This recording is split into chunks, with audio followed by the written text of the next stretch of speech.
بسم اللہ الرحمن الرحیم۔ ہمارے چینل کو دیکھنے اور سننے والوں محترم بہنوں اور بھائیوں، السلام علیکم ورحمۃ اللہ وبرکاتہ۔ آج ہم جس موضوع پر بات کریں گے وہ ہے امام پاک کا اپنے خاندان کو آخری دیدار کرانا۔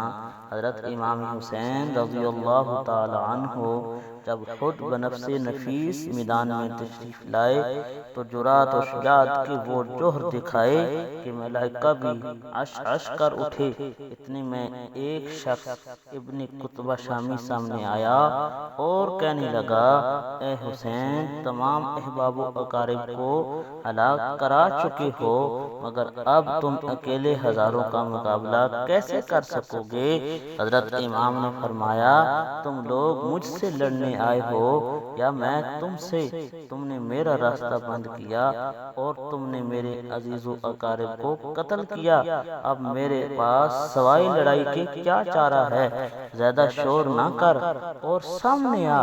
یہ فرما کر آپ نے ایک ایسا نعرہ شگاف مارا کہ تمام لشکر تھرا گیا اور وہ ظالم بدحواس ہو گیا اور ہاتھ پیر نہ ہلا سکا۔ امام نے تلوار مار کر سر اڑا دیا، پھر فوج پر حملہ کیا اور سب بھاگنے لگے۔ ابن استا نامی ایک یزیدی پکارا، اے نامردو، اب ایک تن باقی رہ گیا ہے، اس سے بھاگ رہے ہو؟ ٹھہرو، میں اس کے پاس جاتا ہوں۔ یہ کہہ کر امام پاک کے سامنے آیا اور تلوار مارنے کو اٹھائی۔ امام پاک نے پیش دستی فرما کر کمر پر تلوار مار کر دو ٹکڑے کر دیا۔ پھر حضرت امام نے فرات پر جانے کا ارادہ فرمایا۔